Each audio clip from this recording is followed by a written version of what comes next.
야고보서 1장 3절에서 4절입니다.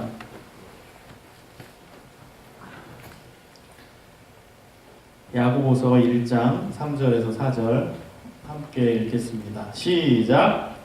이는 너희의 믿음의 시련이 인내를 만들어내는 줄 너희가 압니다. 인내를 온전히 이루라. 이는 너희를 온전하고 구비하여 조금도 부족함이 없게 하려 합니다. 아멘. 여러분, 돌아오는 이제 주간이 이제 추수감사 땡스기빙 위크죠. 추수감사절이 이제 다음 주 목요일입니다. 미국의 추수감사절의 유래를 아는 사람도 있고 모르는 사람도 있을 텐데, 간단하게 제가 추수감사절의 유래, 역사에 대해서 조금 설명할까 합니다. 먼저 미국의 추수감사절의 유래는 영국의 청교도들을 얘기해야 됩니다. 이들이 영국에 있을 때 신앙의 자유를 원했어요. 영국의 국교회의 염증을 느껴서 진정한 신앙을 찾고자 했어요. 그들이 청교도입니다. 퓨리탄이라고 그러죠. 그래서 그들이 이제 영국의 국왕이었던 제임스 1세가 종교의 자유를 허락하지 않자 종교의 자유를 찾아 떠나는 거예요. 자신의 고향이었던 영국을 떠납니다. 처음에 이들이 계획했던 곳은 어디였냐? 미국이 아니라 네덜란드였어요. 네덜란드로 가고자 했습니다. 신앙의 자유를 찾아. 그런데 네덜란드로 이주했음에도 불구하고 만족스러운 신앙의 자유를 누리지 못한 거예요. 그래서 신대륙으로 알려졌던 미국 땅으로 가기로 결심합니다. 그래서 이들이 네덜란드에서 준비를 할 때 어떤 준비를 한 줄 아세요? 3년 동안 이 배를 구입할 돈을 구하기 위해서 회사에 들어갑니다. 사원으로 일해요. 그리고 나서 열심히 일하고 또 일하고 돈을 벌어서 드디어 이들이 배 한 척을 구입합니다. 그 배의 이름이 메이플라워호라는 배입니다. 그래서 드디어 1620년 9월 16일에 180톤의 작은 배에 몇 명이 탔냐? 102명이 탔습니다. 102명, 얼마나 많이 탄 겁니까? 뭐 편안하게 온 게 아닙니다. 정말 낑겨가지고 온 겁니다. 신앙의 자유를 찾아. 무려 65일간 항해한 끝에 12월 21일 이제 미국의 동쪽에 있는 프리머스라는 지역에 도착하게 됩니다. 그들은 풍랑 때문에 고생했고 먹을 게 없어서 고생했습니다. 그럼에도 불구하고 이들이 땅에 닿자마자 제일 먼저 한 게 감사기도였습니다. 대단한 겁니다. 그 고생해가지고 왔어요. 그다음 항해하는 동안 죽은 사람도 있어요. 근데 땅을 밟자마자 제일 먼저 했던 게 감사의 예배였습니다. 여러분, 사실 미국은요, 감사의 예배로 시작된 나라입니다. 그래서 하나님께서 미국을 그래도 많이 축복하셨잖아요. 요즘에는 그 감사 예배가 참 무색해지는 미국의 영적인 상태를 보면서 좀 안타까운 면이 있습니다. 이 미국이라는 나라는 사실 감사의 예배로 시작된 나라였다는 거예요.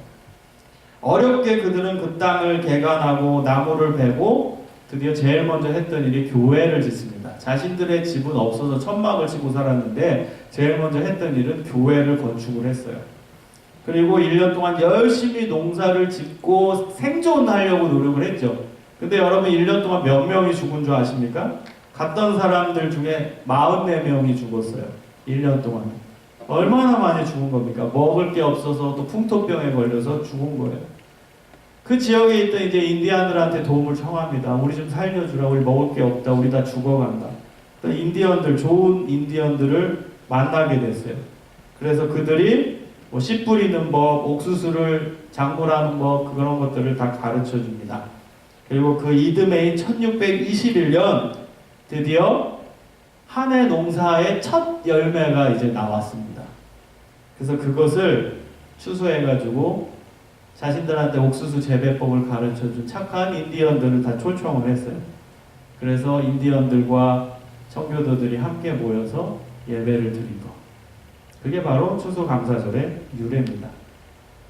근데 그 인디언들이 올 때 그 추수감사 예배를 드린다, 처음 이제 하나님께 감사 예배를 드린다고 할 때 뭘 갖고 왔냐? 칠면조를 가지고 왔어요. 그들은 사냥을 하면서 칠면조를 주로 먹었던 사람들이었어요, 인디언들이. 그래서 여러분, 칠면조 우리가 왜 먹냐? 그 인디언들이 처음 감사 예배 할 때 들고 왔던 음식이 칠면조였어요. 사냥해서 가져온 게 칠면조였기 때문에 그래서 우리가 추수감사절 때 칠면조를 먹게 되었다는 것입니다. 그래서 11월 넷째 주 목요일을 이제 추수감사 기념일로 정했습니다. 이게 미국의 추수감사절의 유래입니다. 근데 여러분 사실 이게 미국만의 문화가 아니라 사실은 성경에 기록된 거죠. 성경에 추수감사절은 벌써 나와 있어요. 이게 미국의 여러분 명절이라고 생각하면 안 돼요. 성경에서 약속하고 있는 명절이에요. 가장 기초적인 이제 역사의 출발은 창세기 여러분 가인과 아벨 아시죠? 가인과 아벨이 하나님께 감사의 제물을 바치거든요. 그게 처음 이제 하나님께 공물을 바치고 양을 바치는 그 제사, 감사의 제사를 그 창세기에 제일 먼저 나오는 장면입니다. 그게 감사의 예배고 추수감사절의 유래가 돼요. 그 모세오경을 보면 하나님께서 감사의 절기를 지키라 명령을 이스라엘 백성들에게 내리시고 그 다음 모세를 통해서 이제 광야로 오죠. 이집트에서 출애굽해서 나와서 광야에서 무슨 훈련을 하냐? 가나안 땅에 들어갔을 때 우리가 감사하는 훈련, 감사의 예배를 드리는 훈련, 감사의 절기를 지키는 훈련을 합니다. 그래서 하나님께서 정확하게 알려주신 그 감사절기의 이름이 맥추절이라고 나와 있죠. 여러분 맥추절, 보리 맥자를 써서 보리를 추수해서 하나님께 올려드려서 감사하는 그게 감사절의 유래인 거예요. 그래서 여러분 감사절은 미국에서 온 게 아니라 사실은 성경에 기록되어 있고 성경의 유래를 가지고 있다는 것을 기억하셨으면 좋겠습니다. 여러분 이런 거는요 정보의 측면이기 때문에 꼭 기억해요. 그 누가 물어볼 수 있잖아요. 그럼 기독교인으로서 얘기해 줄 수 있어야 돼요. 아 추수감사절이다. 야 놀러 가는 날, 뭐 가족들 만나는 날, 아 또 이제 뭐 옷 사고 또 이제 가전제품 사는 날, 블랙 프라이데이 나와 있고 뭐 그런 생각만 하면 안 돼요.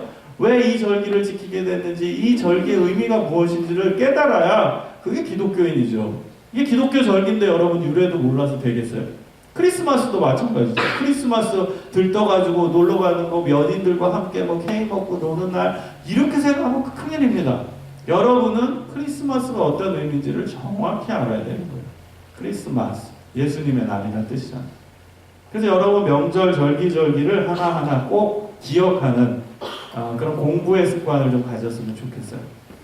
자, 우리나라 교회는 언제부터 이 추수감사절을 지켰냐면 1904년 이 기독교회 회의 때 결정을 한 거예요. 제4회 조선 예수교 장로회 공의회에서 기념 이 추수감사절을 언제 정하냐 그 논의를 했을 때 언제로 정하냐, 미국인 선교사가 처음 우리나라에 입국한 날을 기념하자 해가지고 11월 셋째 주 수요일을 감사일로 정한 거예요. 날짜가 좀 달라요. 우리나라의 추수감사절과 미국의 추수감사절이 좀 다릅니다. 우리나라는 처음 이제 미국인 외국인 선교사가 우리나라에 들어왔을 그 입국했던 날짜를 기념해서 하나님께 추수감사절을 드리자 그렇게 결정을 한 거예요. 그 후에 이제 수요일에서 주일로 변경돼서 우리 한국교회는 매년 11월 셋째 주일을 추수감사절로 지키고 있습니다. 그래서 여러분이 이 정도 정보를 꼭 알았으면 좋겠어요. 자, 이제 말씀으로 들어갑니다. 여러분 감사의 의미가 뭐예요? 감사. 세상 사람들이 말하는 감사가 아니라 우리 교회에서 얘기하는, 기독교인들이 얘기하고 하나님이 얘기하는 감사가 뭘까요? 감사하라고 하잖아요. 교회에서 감사하라. 여러분 설교도 감사하라는 설교 얼마나 많이 들어요. 그럼 감사가 뭐예요? 감사가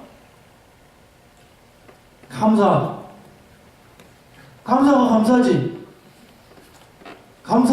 사과사. 감사가 뭘까? 생각해봐요.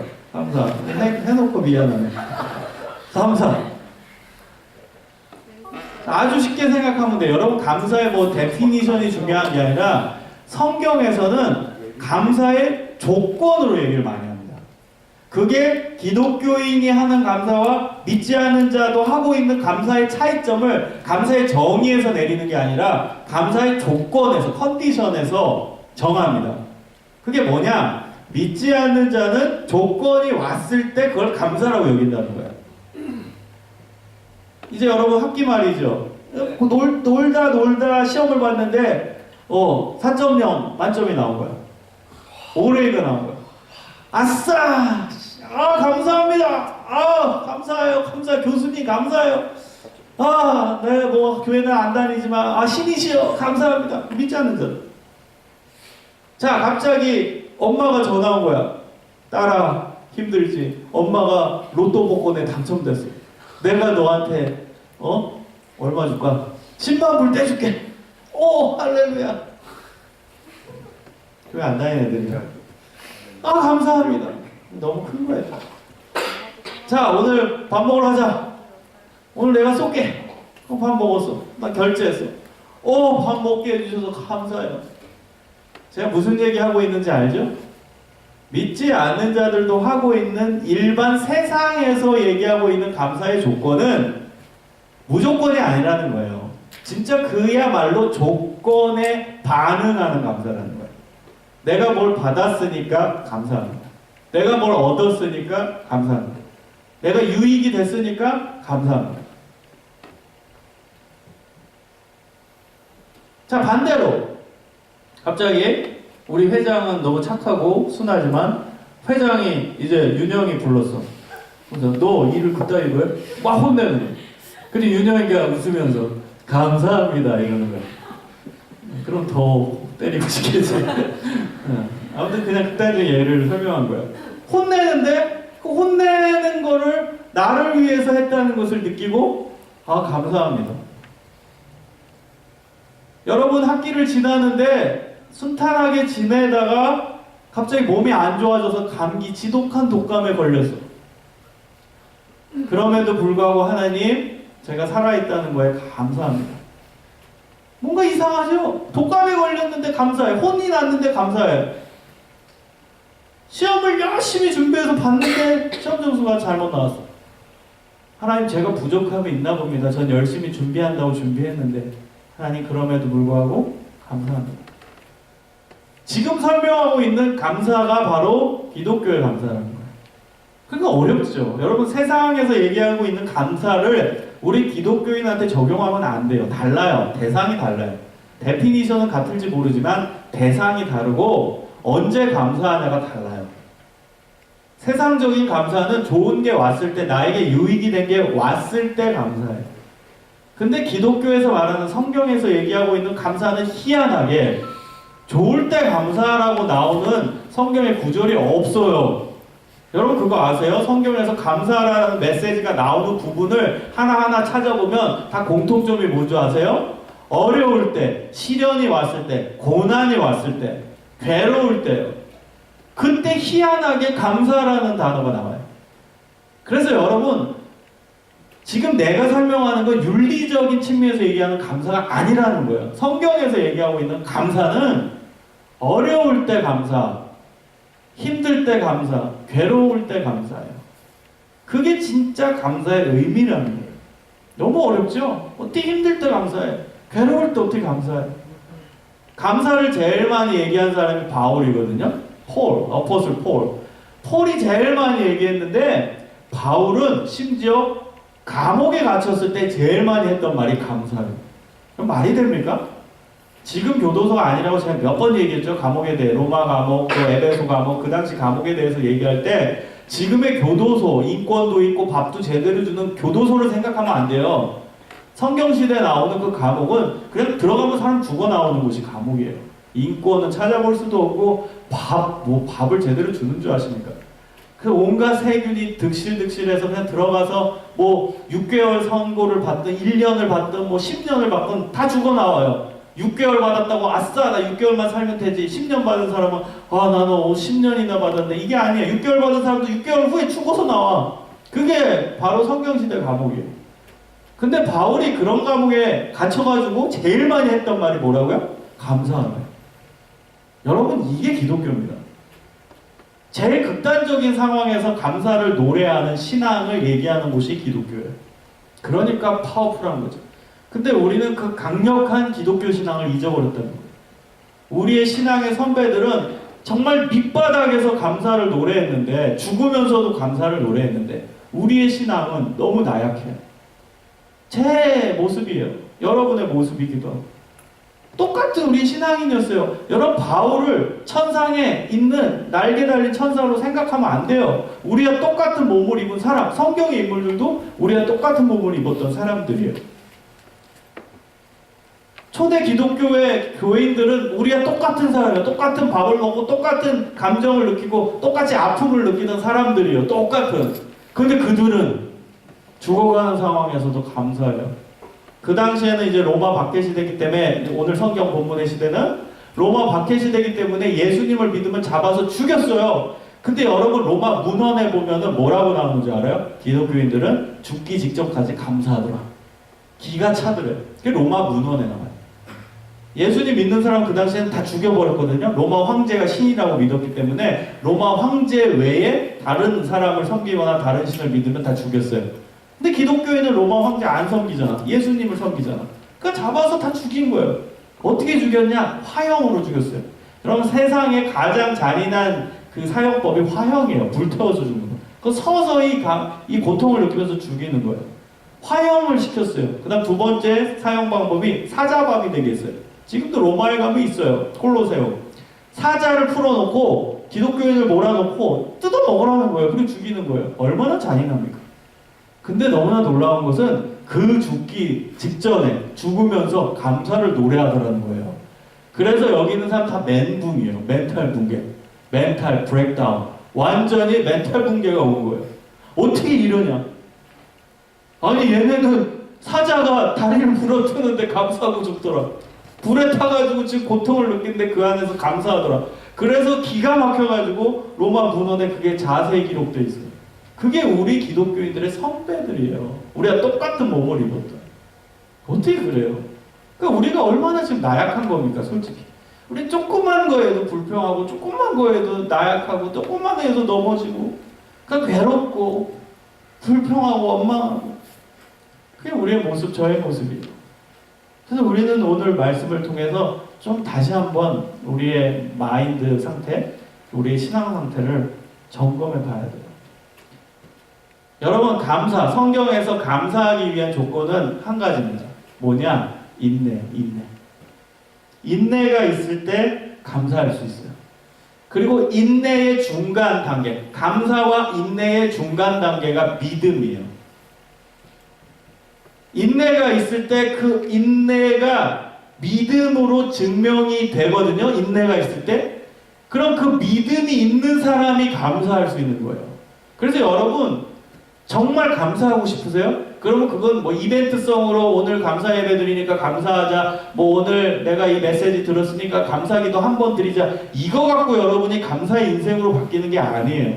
진짜 성경에서 얘기하고 있는 그 감사, 시련 중에, 고난 중에, 어려움 중에 감사하고자 하는 그 강인함을 갖추려면요, 먼저는 인내를 갖추고 그 인내를 통해 믿음이 배양돼야 됩니다.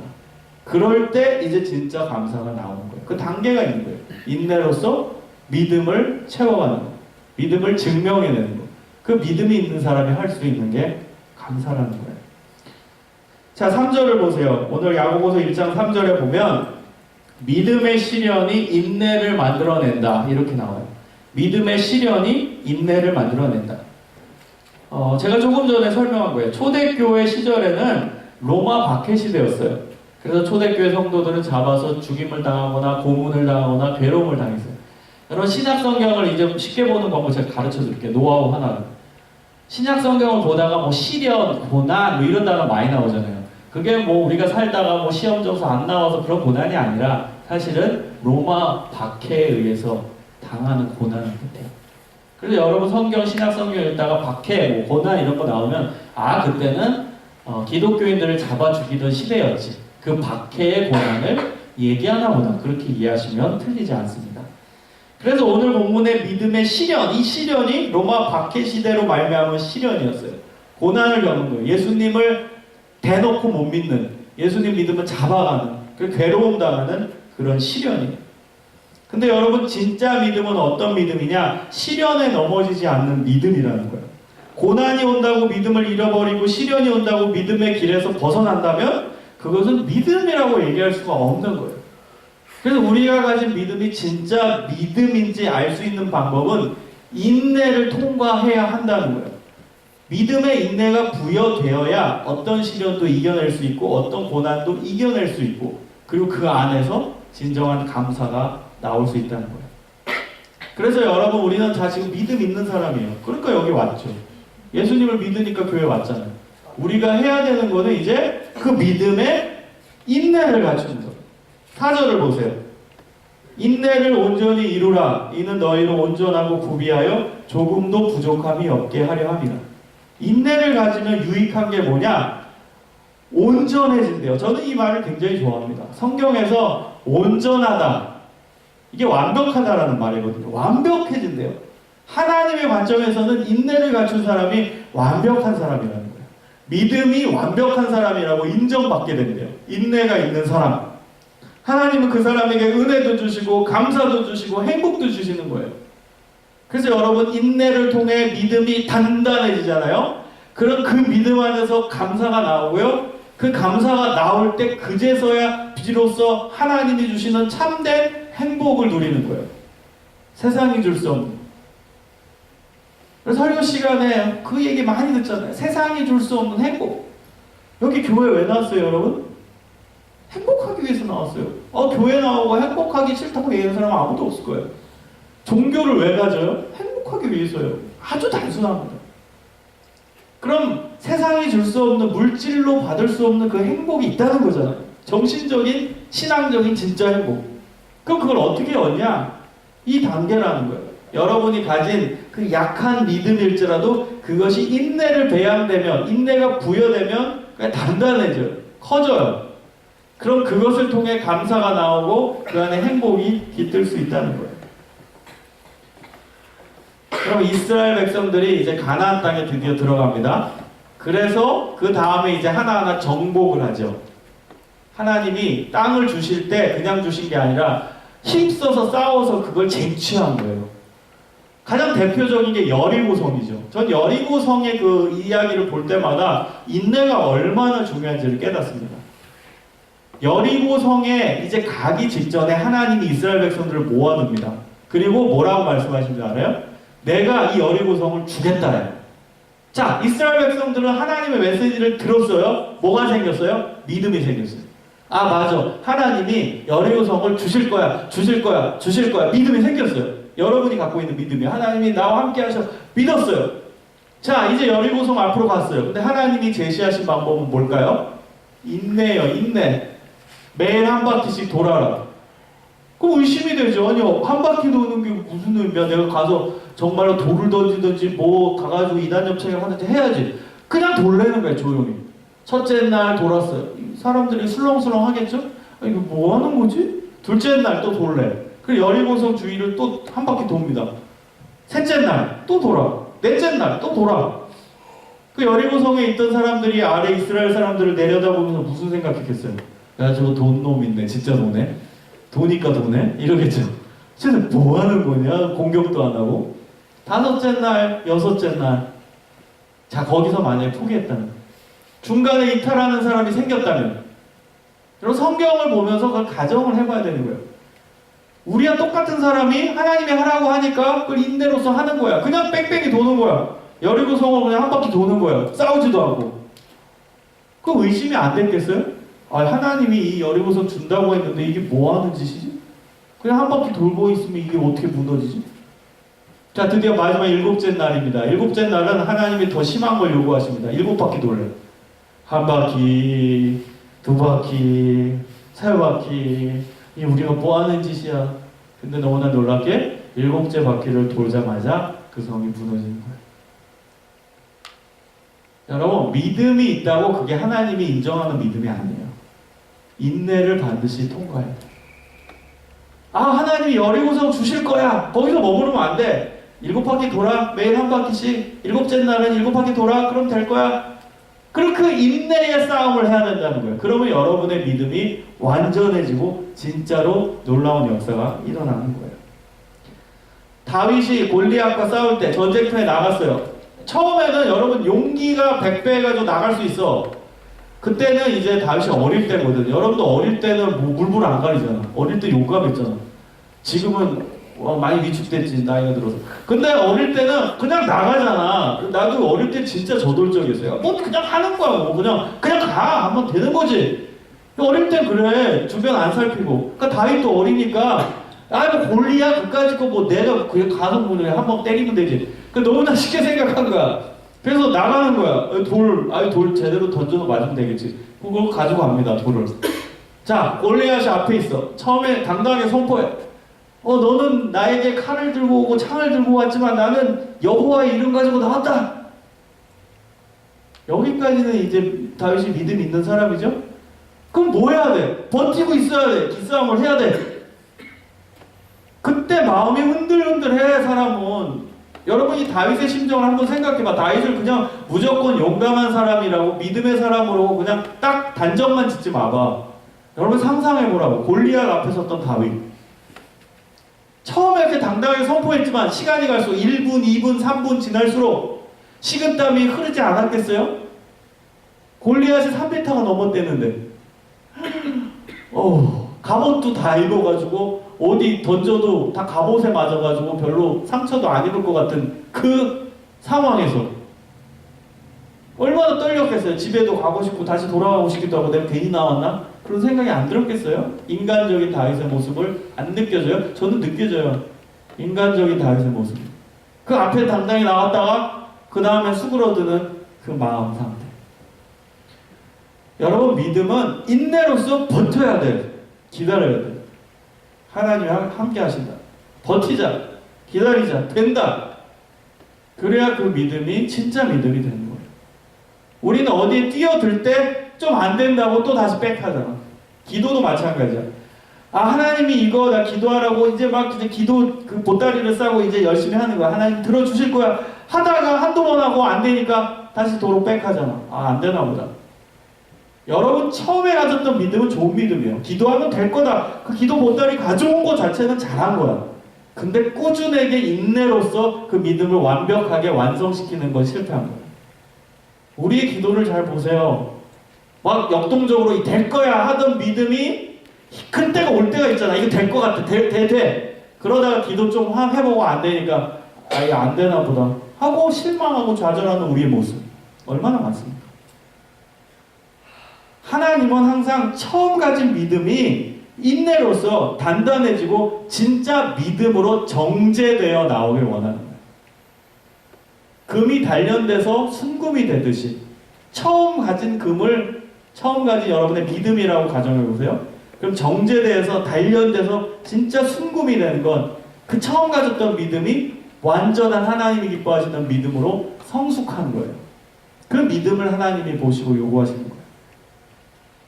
그래서 여러분 믿음에 반드시 인내가 들어가야 돼요. 야고보서 5장 11절의 말씀에도 야고보서 1장 4절의 말씀과 동일하게 나옵니다. 보라 인내하는 자를 우리가 복되다 하나니 너희가 욥의 인내를 들었고 주께서 주신 결말을 보았거니와 주는 가장 자비하시고 긍휼히 여기시는 이시라. 야고보서가 얘기하고 있는 샘플은 욥이었어요. 구약 시대에 나왔던 욥. 여러분 욥 알죠? 그냥 이유 없이 고난당하고 어려움 당하고 병 걸려서 죽게 됐고 그 다음에 자식들 다 죽었고 종들 다 죽었고 그 당시에 동방에서 제일 큰 부자라고 했는데 모든 재산 다 날리고 그게 욥이에요. 근데 욥은 그 안에서도 작은 믿음이 있었어요. 주신 자도 여호와시니 가져가시는 자도 하나님이시니까 제가 하나님을 계속 찬양하겠습니다. 그렇게 고백을 해요. 그 믿음, 처음 믿음이 결국 하나님이 인정하시는 믿음으로 승화될 때 그 단계가 뭐였어요? 인내였어요. 끝까지 참은 거야. 막 가려움증이 걸려가지고 피부병이 걸렸거든요. 그래서 지금 뭐 학자들은 피부암 뭐 이런 얘기를 해요. 그 피부병이 걸려서 간지러워가지고 막 기왓장으로 몸을 긁고 있어요. 욥이. 그러면서 인내하는 거야. 괴롭게. 힘들지만 인내하는 거야. 인내는 참는 거거든요. 참아내는 거야. 그래 내가 내 믿음 변치 않게 이거 참아내겠다. 내가 하나님 찬양하겠다는 그 믿음 변치 않겠다. 힘들지만 괴롭지만 기왓장 긁으면서 참는 거야. 그래서 야고보서는 얘기하는 거예요. 욥의 인내를 보라. 그의 결론이 어떻게 됐는지. 결국 어떻게 됐습니까? 욥? 하나님이 도로 다 보상 다 해줬어요. 2배로 받았어요. 그러나 하나님이 말년에 더 큰 복을 주셨고 완벽한 회복을 허락하셨어요. 욥의 결말을 보라. 그 욥이 어떻게 됐냐? 인내의 결과. 믿음의 사람이라고 인정을 받고 하나님이 그에게 큰 축복과 은혜를 내리셨다는 거예요. 미국 태생의 수필가이자 목사인 에머슨, 여러분 알죠? 에머슨. 그 사람이 뭐라고 얘기한 줄 아세요? 사람이 영웅이 되는 것은 남보다 용감해서가 아니라 남보다 1분 더 참아내는 인내가 있기 때문이다.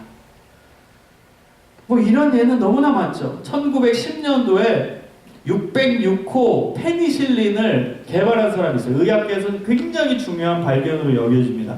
그게 여러분 왜 606호라고 이게 명칭이 붙여진 줄 알아요? 606번을 실험을 시도해서 결국 얻어냈다는 거예요. 605번까지는 실패였어요. 계속 처음 실패, 두 번째 실패, 세 번째 실패, 605번 실패. 그리고 606번째 그걸 얻어낸 겁니다. 파울 에르리라는 사람이에요. 606 페니실린. 대단한 사람이죠. 인내를 통해서 결국 얻어지고. 여러분 605번하고 안 돼서 그냥 멈췄다면 끝이 없겠죠. 끝까지 가는 거야. 끝까지. 세상 사람도 이렇게 인내가 중요하다고 여겨져요. 신앙의 세계도 마찬가지. 이 인내가 얼마나 중요한지 몰라요. 이사야 30장 18절에 이렇게 나옵니다. 하나님께서 기다리시나니 이는 너희에게 은혜를 베풀려 하심이라. 일어나시리니 이는 너희를 긍휼히 여기려 하심이라. 대저 여호와는 정의의 하나님이시라. 그를 기다리는 자마다 복이 있도다. 다시 읽어드릴게요. 이사야 30장 18절이에요. 꼭 기억하세요. 이사야 30장 18절. 이 구절 집에 가서 붙여놓으세요. 집에 가서 붙여놓으세요. 써가지고 책상에 붙여놓으세요. 하나님은 어떤 사람 좋아한다고요? 기다리는 사람 좋아해요. 인내하는 사람이래요. 여러분 기다리는 게 인내예요. 근데 여러분 중요한 게 뭔지 아세요? 그 기다리는 것을 억지로 눈물 짜면서 콧물 짜면서 머리 긁으면서 막 불평하면서 기다리라는 게 아니에요. 어떻게 기다려요? 그래서 성경에서 중요한 또 단어가 나오죠. 자족하면서 기다려요.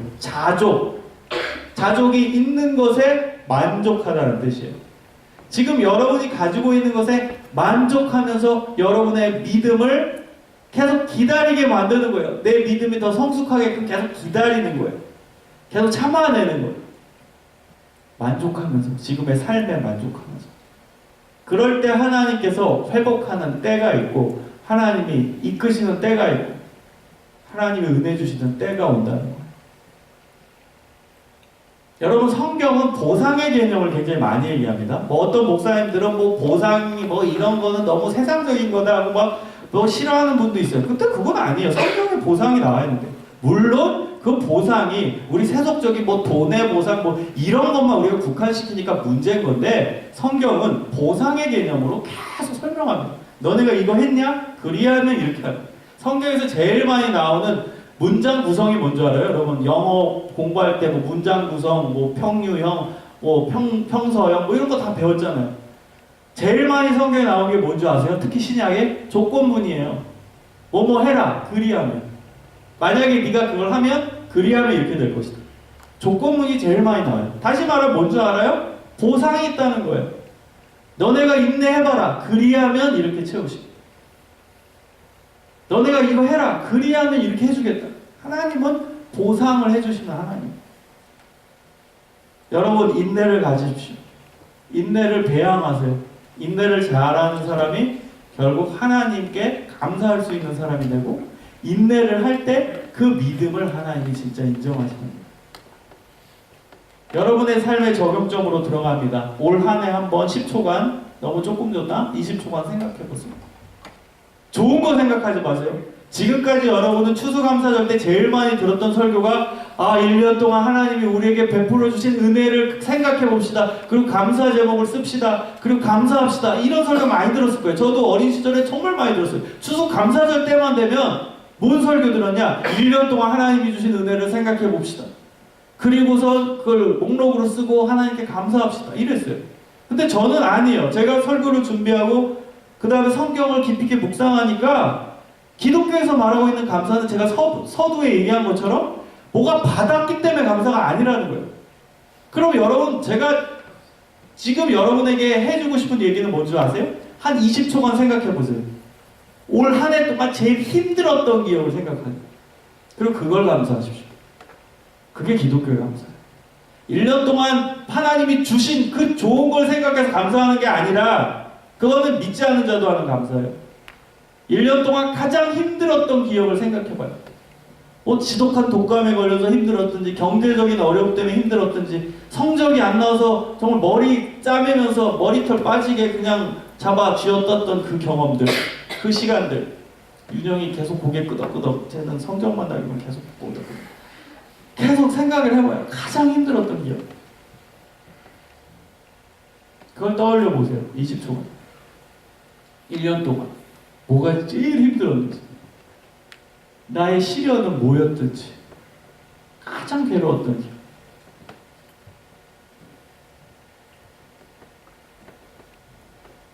떠올려 봐요.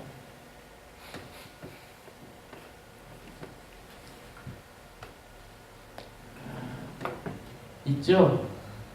또 여기는 사람이 많아가지고 뭐 자기 감정을 억제하는 사람도 있지만 몇 명 안 되고 뭐 한두 명 있으면 눈물 흘릴 사람도 있을 거예요.